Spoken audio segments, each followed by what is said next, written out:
정부가 현재 중3 학생들이 치를 2022학년도 대입제도 개편안 등 종합적인 교육개혁 방안을 오늘 발표했습니다.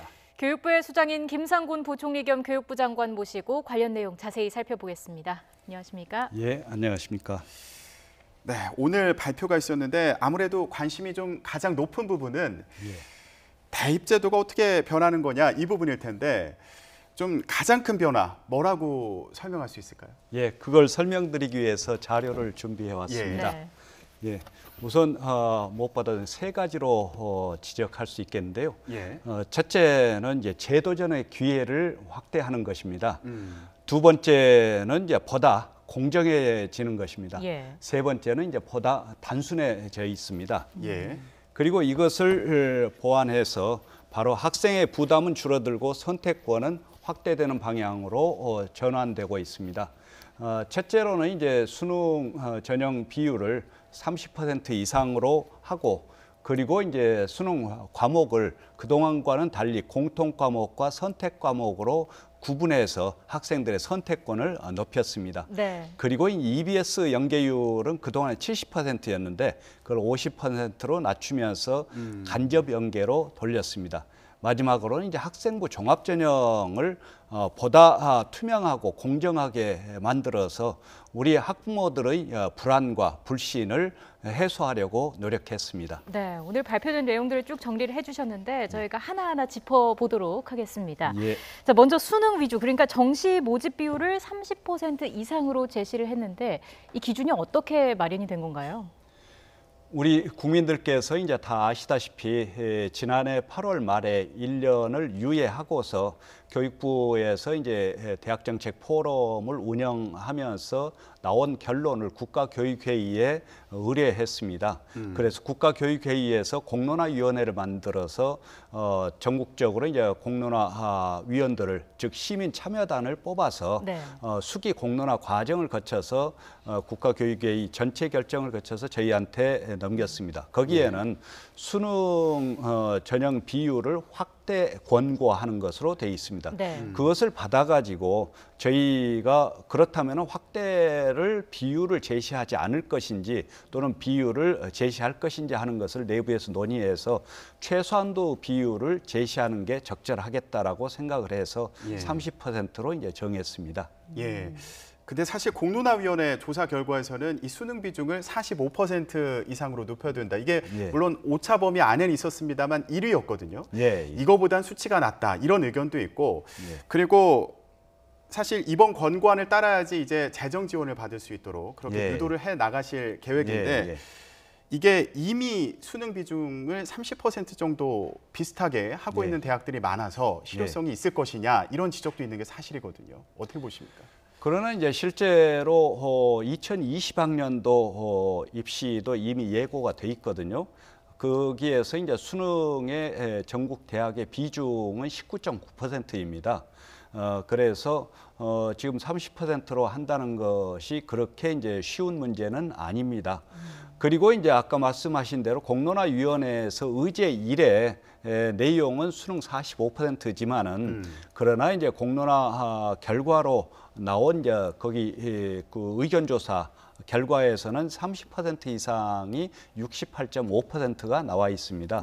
그래서 이제 그런 것도 참고하면서 실제로 이제 대학에게도 급격한 변화가 아닌 점진적인 변화를 할 수 있는 수준이 어디인가를 판단하면서 30%를 정했습니다. 점진적인 변화를 생각하셨다라고 말씀해 주셨는데 수능 과목 가운데 절대평가를 늘릴 것인지 이 부분도 참 많은 관심을 받아왔습니다. 2022학년도에는 지금의 영어, 한국사 외에 제2외국어, 한문 이 부분만 적용이 되는 거죠? 그것 또한 국가교육회의에서 이제 권고한 사안입니다. 그래서 이제 지금 한문과 제2외국어는 상당히 쏠림 현상이 심합니다.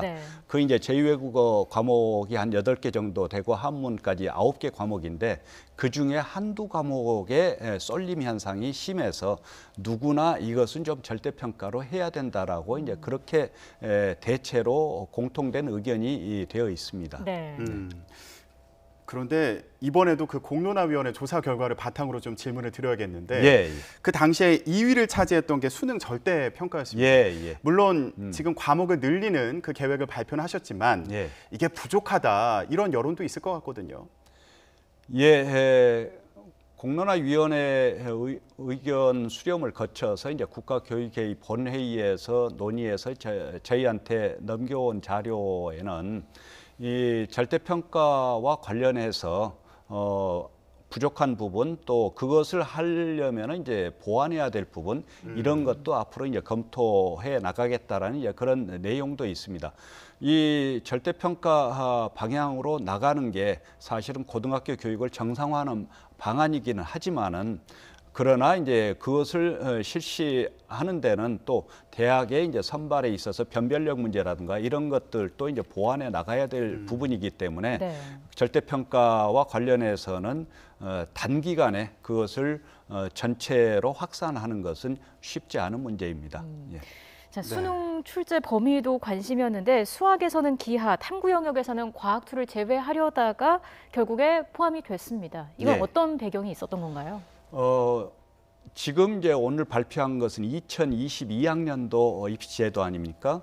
근데 2021학년도 것을 보면은 2021학년도까지는 이제 공통 과목과 선택 과목 제도는 없습니다. 거기는 그냥 쭉 전체가 시험 보는 형태로 돼 있는데 거기에는 이제 물론 수학에서는 기하가 빠져 있습니다만은 그러나 이제 이번에는 부담을 줄이기 위해서 수학 1, 2와 그리고 3개 확률과 통계, 미적분, 기하 3개 중에 하나를 선택하는 것으로 했기 때문에 아이들에게 큰 부담은 없는 거고요. 과학도 마찬가지입니다. 2021학년도 입시에는 과학2가 들어가 있습니다. 그런데 이번에는 이제 초기에는 이것을 좀 부담을 줄인다는 의미에서 이제 빼는 게 어떤가 하는 이제 안을 냈습니다만은 그러나 이제 과학계라든가 또 4차 산업혁명과 관련해서 과학2의 4과목도 들어가는 게 좋겠다라고 이제 최종적으로 판단해서 선택으로 전체를 넣은 것입니다. 예. 오늘 발표된 대입제도 개편안에서 여러분들이 좀 궁금해하실 만한 그런 부분을 뽑아서 얘기를 나누고 있습니다. 수능을 EBS에 연계해서 출제하는 이 부분도 참 중요하게 보고 있는 부분인데 이게 비율이 70%에서 50%로 낮추기로 했습니다. 그동안 뭐 문제로 지적됐던 부분이 있었던 건가요? 그러니까 EBS 연계를 한 것은 이제 사실상 취약 지역의 학생들에게 대입 준비를 좀 수월하게 할 수 있도록 하기 위한 거 아니겠습니까? 그러나 이제 연계 비율이 너무 높다 보니까 EBS 방송을 보면서 완전히 문제풀이식 수업을 할 수밖에 없는 그런 한계가 계속 지적되어 왔습니다. 그래서 이제 학교 현장에서는 이 문제를 제대로 해소하지 않으면은 고교교육 정상화가 쉽지 않다. 이런 이제 문제 제기들이 계속 되어 왔습니다. 그런데 지금 당장 그것을 뭐 취소한다든가 이러는 것은 방법이 아니고 점진적으로 이 부분을 조정해 나가는 게 필요하다라는 의견으로 모아져서 이제 20%포인트 정도 줄이는 것으로 그렇게 제시를 했습니다.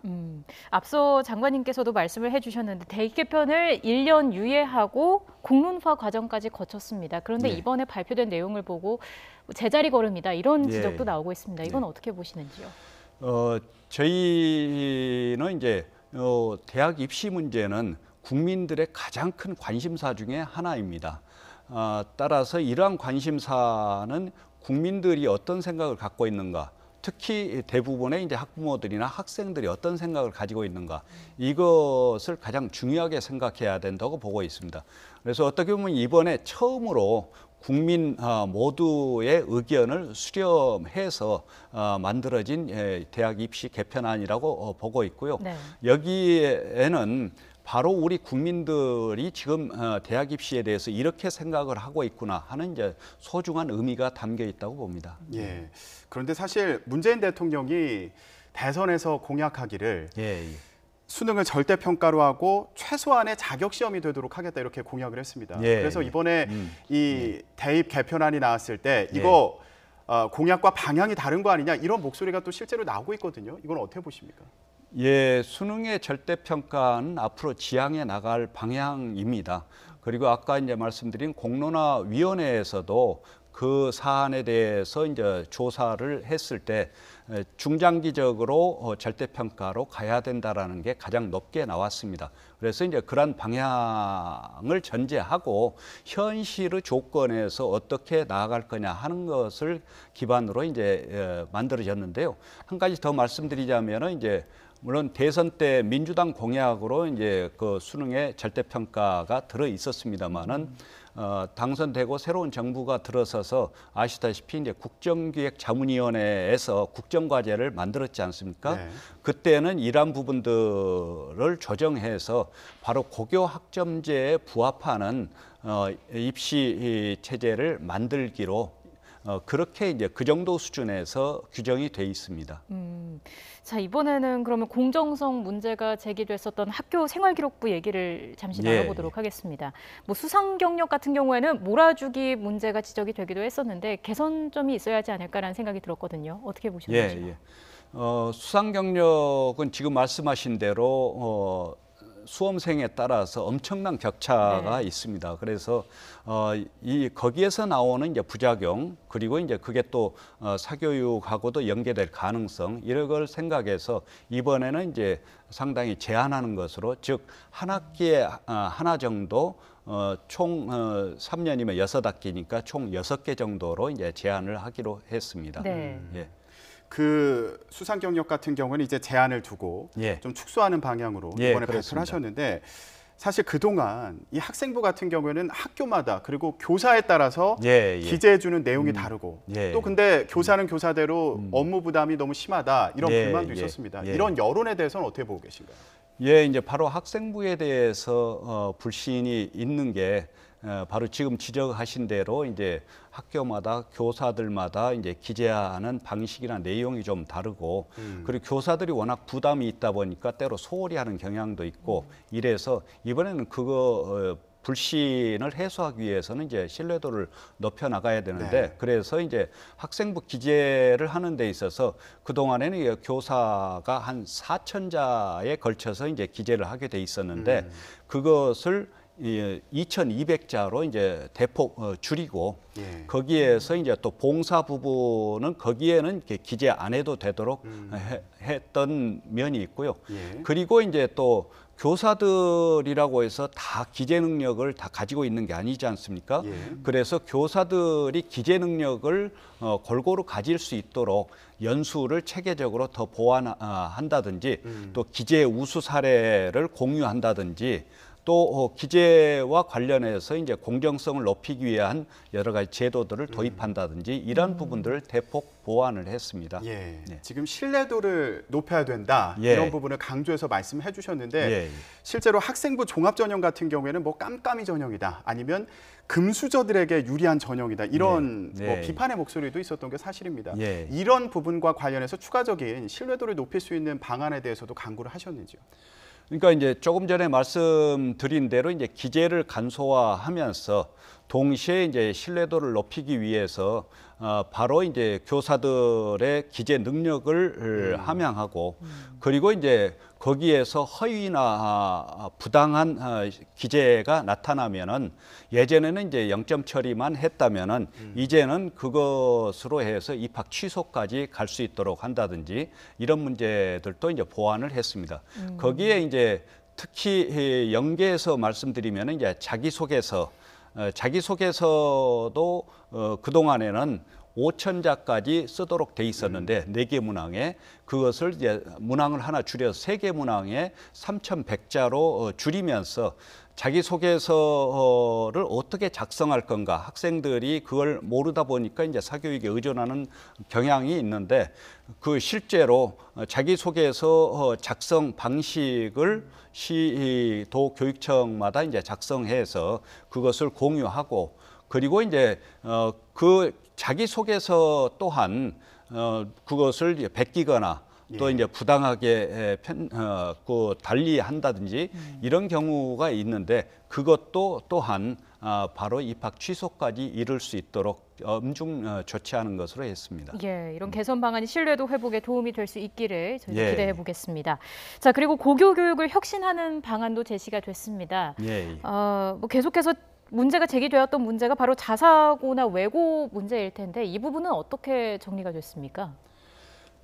저희가 이제 그것은 고교 체제 개편이라는 용어로 쓰고 있습니다. 네. 그래서 이제 아시겠습니다만 이미 자사고와 외고와 국제고의 입시 시점을 일반고하고 같이 조치를 했지 않습니까? 네. 그래서 이제 1단계 조치가 그거고 2단계로는 자사고와 외고, 국제고를 엄정하게 이제 평가하는 성과 평가 과정이 있습니다. 그래서 그것은 대체로 이제 내년과 내후년 2년 동안에 많이 해당됩니다. 그래서 이제 그 성과 평가를 제대로 하고 그리고 만약에 이제 자사고가 일반고로 자발적으로 전환한다면은 행재정적 지원을 한다든지 이렇게 해서 그 2단계를 하고 3단계는 이제 2020년 말에 하반기에 구체적으로 이제 법령과 관련된 것을 어떻게 할 건가 그것을 이제 논의하는 것으로 그렇게 했습니다. 예. 네. 자, 그러면 최근 이슈와 관련된 질문을 좀 드리겠습니다. 최근에 뭐 강남의 한 고등학교에서 보직 교사의 쌍둥이 딸이 문이과 전교 1등을 하면서 좀 논란이 불거진 부분이 있습니다. 물론 조사를 해봐야지 어떤 일이 있었는지는 알 수 있습니다만은 이렇게 논란이 된 배경에는 교사 부모와 자녀가 한 학교에 다니는 그 문제를 두고도 좀 문제라고 생각하시는 그런 분들이 많았기 때문이 아닌가 이런 생각이 드는데 이 부분에 대해서도 이번에 좀 개선안을 내놓지 않았습니까? 예, 그렇습니다. 이제 우선 말씀드리고 싶은 것은 우리나라 선생님들은 공정하고 또 나름대로 올바른 역할을 최선을 다해서 하고 계십니다.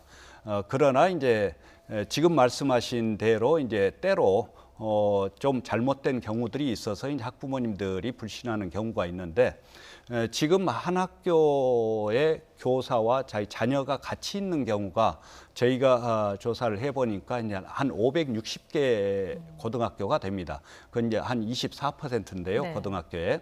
근데 거기에 이제 재학하는 학생은 1,050명이고 그리고 이제 교사는 1,005명입니다. 학생이 이제 한 45명 정도 많습니다.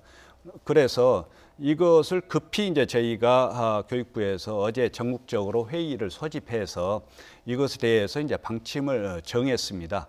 그래서 오늘 이제 그 발표한 것을 상피제라고 하지 않습니까? 그래서 같이 있는 경우에는 그것을 분리시키는 게 바람직한 방법이다.